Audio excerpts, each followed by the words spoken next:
Selamat datang di video pembelajaran kelas 3. Jangan lupa subscribe, share, and like ya, agar Miss Gia semakin semangat membuat video kreatif lainnya. Teman-teman, sudah siap belajar tematik hari ini? Di video pembelajaran hari ini, kita akan belajar tematik di tema 3, subtema 4, pembelajaran kedua dan pembelajaran ketiga. Kita simak bersama-sama yuk videonya. Selamat menyaksikan. Assalamualaikum warahmatullahi wabarakatuh. Materi yang akan kita pelajari hari ini yang pertama, perubahan wujud pada proses memasak. Yang kedua, sikap bersatu. Yang ketiga, pemanasan global. Yang keempat, konversi satuan waktu. Membuat permen jelly. Nah, siapa yang pernah makan permen jelly? Pasti kalian sudah pernah memakannya ya. Sekarang kita coba buat permen jelly itu di rumah yuk. Nah, bahan-bahan yang kita perlukan yaitu 1 bungkus agar-agar. Di sini Miss menggunakan yang warna hijau. Kemudian 1 bungkus nutrijel. Bahan yang kedua, kita membutuhkan 250 gram gula pasir. Kita membutuhkan air sebanyak 250 ml. Bahan yang keempat, kita membutuhkan pewarna makanan. Tapi kalau kalian tidak punya, tidak apa-apa ya. Kemudian kita membutuhkan cetakan. Nah, kalau kalian tidak punya cetakan di rumah, kalian bisa menggunakan loyang atau wadah apa saja ya. Baiklah, sekarang kita coba memasukkan bahan-bahannya yuk. Nah, ketika kalian menggunting, hati-hati ya. Minta bantuan orang tua kalian di rumah.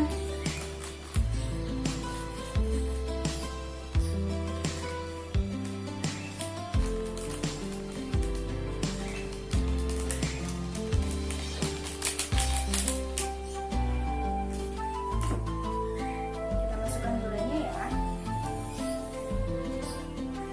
Kemudian kita tambahkan pewarna makanan.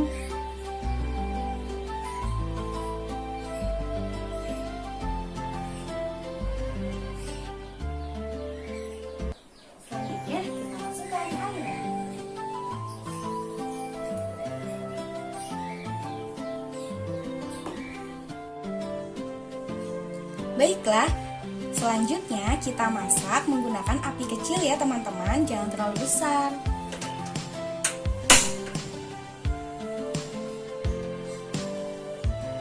Kemudian kalian aduk-aduk sampai mendidih dan juga mengental. Jangan didiamkan ya teman-teman, harus diaduk terus sampai mendidih dan mengental. Baiklah teman-teman, nah setelah beberapa menit ternyata sudah mulai mendidih dan mengental ya. Tuh, sudah mulai mengental. Berarti sebentar lagi kita angkat ya dan matikan kompornya. Baiklah, langkah selanjutnya tinggal kita tuangkan deh ke dalam cetakan. Hati-hati ya, karena ini masih panas.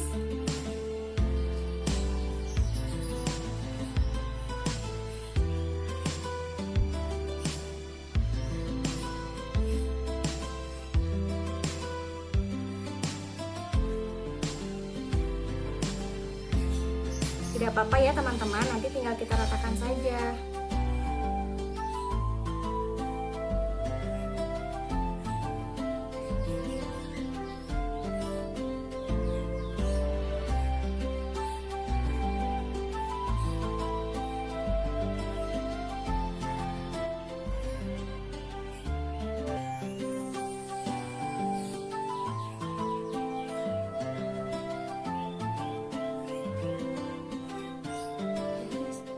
Baiklah teman-teman, setelah didiamkan beberapa menit, jelly yang tadi kita tuangkan di cetakan itu sudah mengeras. Nah, sekarang tinggal kita pindahkan ke dalam loyang ataupun nampan ya. Nah, nanti jika kalian sudah pindahkan ke dalam nampan atau loyang, bisa kalian jemur selama 1-3 hari.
teman-teman, tadi kalian sudah menyaksikan video cara membuat permen jeli. Sekarang kita coba yuk menjawab beberapa pertanyaan berdasarkan percobaan permen jeli tersebut. Pertanyaan yang pertama, mengapa pada pembuatan permen jeli menggunakan air matang? Jawabannya, air matang digunakan supaya lebih sehat. Pertanyaan yang kedua, apa perubahan wujud yang terjadi pada pembuatan permen jeli? Apa ya? Jawabannya, perubahan wujud mencair dan perubahan wujud membeku. Mencair terjadi pada saat gula dicampur dengan air, sedangkan membeku terjadi pada saat adonan permen jeli didiamkan. Pertanyaan yang ketiga, mengapa air setelah mendidih jumlahnya berkurang? Jawabannya, karena air menguap saat mendidih. Di sini ada sebuah tabel perubahan wujud pada pembuatan permen jeli. Kira-kira peristiwa apa saja ya yang terjadi dan kira-kira apa saja ya perubahan wujudnya? Yang pertama, peristiwa gula dicampur air. Perubahan wujud yang terjadi yaitu mencair. Yang kedua, peristiwa air mendidih. Perubahan wujud yang terjadi yaitu menguap. Peristiwa yang ketiga, adonan permen jeli mengental. Perubahan wujud yang terjadi yaitu membeku. Baiklah, kali ini kita akan membahas tentang sikap bersatu. Teman-teman, kalian tahu tidak sebenarnya apa sih yang dimaksud dengan sikap bersatu? Sikap bersatu adalah suatu perilaku atau sikap yang menjadikan kita satu tanpa mempersoalkan keberagaman yang ada. Persatuan akan membuat semua menjadi mudah dan indah. Persatuan harus kita terapkan di rumah, sekolah, masyarakat, dan dalam bermain. Nah, teman-teman, dalam sikap bersatu ini bisa kita lakukan dengan cara membagi tugas. Pembagian tugas fungsinya membuat pekerjaan menjadi lebih ringan dan cepat selesai. Nah, sekarang kita coba yuk melihat gambar-gambar berikut. Nah, coba kita identifikasi kira-kira gambar mana ya yang menunjukkan sikap bersatu dalam keluarga. Nanti kalian beri tanda centang ya pada kotak yang menunjukkan gambar sikap bersatu dalam keluarga. Gambar yang pertama, di sini ada gambar seorang anak sedang menyapu. Kira-kira gambar ini menunjukkan sikap bersatu tidak ya? Ternyata gambar ini tidak menunjukkan sikap bersatu teman-teman, karena anak ini menyapunya itu sendirian, tidak bersama-sama dengan anggota keluarga yang lain. Jadi kita beri tanda silang ya. Gambar yang kedua, di sini ada gambar dua orang anak dan juga gambar seorang ibu. Di sini mereka sedang bermain bola. Nah, kira-kira gambar ini menunjukkan sikap bersatu tidak ya? Yap, betul sekali. Gambar ini menunjukkan sikap bersatu dalam keluarga. Karena di sini mereka bermain dan bercengkrama dengan keluarga. Kemudian gambar yang ketiga, di sini ada gambar seorang anak sedang mencuci piring dan juga ada seorang ibu yang sedang membantu mencuci piring. Kira-kira gambar ini menunjukkan sikap bersatu tidak ya? Yap, betul sekali. Gambar ini menunjukkan sikap bersatu dalam keluarga. Karena di sini seorang anak dan ibu sama-sama bekerja sama melakukan pekerjaan mencuci piring. Jadi kita beri tanda centang ya. Kemudian gambar yang keempat, di sini ada gambar seorang anak sedang menonton TV. Kira-kira gambar ini menunjukkan sikap bersatu tidak ya? Ternyata tidak teman-teman, karena di sini seorang anak ini hanya menonton TV sendirian. Jadi kita beri tanda silang ya. Baiklah, kali ini kita akan membahas tentang kegiatan tolong-menolong. Teman-teman, ternyata tolong-menolong itu membuat pekerjaan menjadi mudah dan ringan. Tolong-menolong dapat dilakukan di rumah, sekolah, dan lingkungan masyarakat. Sekarang kita coba simak yuk teks bacaan yang ada di halaman 184. Saling menolong dalam keluarga. Setiap hari aku selalu bangun pagi. Pada hari Minggu aku juga bangun pagi.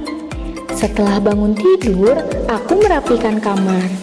Kemudian aku membantu ibu memasak di dapur. Kakak mencuci pakaian. Ayah memperbaiki sepedaku yang rusak.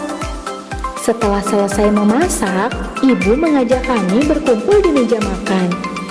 Kami akan makan bersama. Sebelum makan, ayah mengingatkan agar kami mencuci tangan. Ibu mengingatkan kami agar berdoa. Setelah mencuci tangan dan berdoa, kami segera makan bersama. Makan bersama keluarga terasa sangat nikmat. Pada sore hari, aku membantu ayah memberi makan ikan. Ikan itu kami piara di kolam belakang rumah. Jenis ikan yang kami piara adalah ikan emas. Kakakku membantu ibu menyapu halaman. Pada malam hari, aku belajar bersama kakak. Kakak sering membantuku jika aku mengalami kesulitan. Kami sekeluarga saling menolong. Tolong-menolong membuat pekerjaan menjadi mudah dan ringan. Aku dan kakak makin sayang kepada ibu dan ayah. Baiklah, kali ini kita akan membahas tentang pemanasan global. Teman-teman, kalian tahu tidak sebenarnya apa sih yang dimaksud dengan pemanasan global? Pemanasan global adalah suatu proses meningkatnya suhu rata-rata di bumi, baik itu di atmosfer, laut, dan daratan. Pemanasan global sering disebut dengan global warming. Pemanasan global mengakibatkan suhu di bumi meningkat. Penyebab pemanasan global adalah polusi udara. Asap kendaraan bermotor, asap pabrik, dan kebakaran hutan adalah penyebab polusi udara. Penyebab polusi disebut dengan polutan. Gas polutan menyebabkan panas matahari tidak dapat keluar dari bumi. Akibatnya suhu di bumi makin panas. Suhu yang makin panas mengakibatkan es di kutub mencair. Hal ini dapat menyebabkan permukaan air laut menjadi naik. Permukaan air laut yang naik dapat menyebabkan beberapa pulau tenggelam. Selain itu, tumbuhan dan hewan juga merasakan dampak pemanasan global, teman-teman.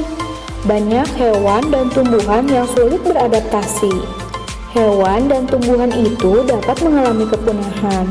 Akibatnya, bencana kelaparan akan melanda manusia karena kekurangan bahan makanan. Kita dapat membantu mengurangi laju pemanasan global. Dengan cara apa ya? Dengan cara, misalnya, berjalan kaki atau bersepeda saat bepergian ke tempat yang dekat. Menggunakan transportasi umum saat bepergian ke tempat yang jauh, mengurangi penggunaan kendaraan bermotor, menanam pohon, dan merawat tanaman, hemat dalam menggunakan listrik dan air bersih. Nah, teman-teman, sekarang kita coba yuk mengenal kosakata baru dan artinya. Kosakata yang pertama yaitu kata global. Global artinya secara umum dan keseluruhan. Kosakata yang kedua yaitu kata kutub. Kutub artinya ujung poros atau sumbu bumi. Kosakata yang ketiga kata polusi, bukan polisi ya, tapi polusi. Polusi artinya pengotoran atau pencemaran. Misalnya pencemaran air, pencemaran udara, dan sebagainya. Kosakata yang keempat, dampak. Dampak artinya pengaruh kuat yang mendatangkan akibat, baik negatif maupun positif. Kosakata yang kelima, beradaptasi. Beradaptasi artinya menyesuaikan diri dengan lingkungan. Baiklah, kali ini kita akan membahas tentang mengonversi satuan waktu. Teman-teman, seperti yang kita ketahui, menghemat penggunaan listrik adalah contoh menahan laju pemanasan global. Di sini Miss Gia punya contoh soal. Pada pagi hari, Togar menyalakan lampu selama 1 jam 30 menit. Pada malam hari, ia menyalakan lampu selama 4 jam 45 menit. Berapa lama Togar menyalakan lampu? Nah, berdasarkan soal cerita tersebut, berarti bisa kita tuliskan 1 jam 30 menit ditambah 4 jam 45 menit. Langkah yang pertama, kalian jumlahkan dulu yang satuan jamnya. Kita lihat di sini, 1 jam ditambah 4 jam sama dengan 5 jam. Kemudian sekarang kita coba jumlahkan ya yang satuan menitnya. Kita lihat di sini, 30 menit ditambah 45 menit sama dengan 75 menit. Nah, dari 75 menit ini bisa kita ubah ke dalam satuan jam ya teman-teman. Ingat ya, 1 jam sama dengan 60 menit. Nah, cara mengubah dari menit ke jam berarti kita kurangi dengan 60. 75 menit dikurang 60 menit sama dengan 15 menit. Nah, berarti tadi kita berapa kali pengurangannya? 1 kali pengurangan, berarti 75 menit itu sama dengan 1 jam. Nah, sisanya ini adalah 15, berarti 1 jam 15 menit. Langkah selanjutnya tinggal kita jumlahkan teman-teman. 5 jam ditambah 1 jam ditambah 15 menit sama dengan 6 jam 15 menit. Contoh soal yang kedua. Ana mengunjungi neneknya di luar kota. Waktu yang dibutuhkan Ana ke rumah nenek adalah 8 jam 35 menit jika naik mobil. Jika naik kereta api, waktu yang dibutuhkan adalah 6 jam 15 menit. Berapa perbedaan waktu menggunakan mobil dan kereta api? Nah, berdasarkan soal tersebut, maka bisa kita tuliskan 8 jam 35 menit dikurang 6 jam 15 menit sama dengan, nah caranya sama seperti tadi ya teman-teman. Langkah yang pertama berarti kalian kurangkan dulu yang satuan jamnya. Di sini berarti 8 jam dikurang 6 jam sama dengan 2 jam. Kemudian langkah yang kedua, kalian kurangkan yang satuan menit. Di sini berarti 35 menit dikurang 15 menit sama dengan 20 menit. Nah, jadi 8 jam 35 menit dikurang 6 jam 15 menit sama dengan 2 jam 20 menit. Alhamdulillah, video pembelajaran hari ini sudah selesai. Semoga ilmu yang kalian dapatkan bisa bermanfaat ya teman-teman.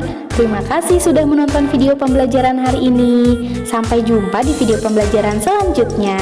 Tetap semangat ya belajar dari rumahnya. Wassalamualaikum warahmatullahi wabarakatuh.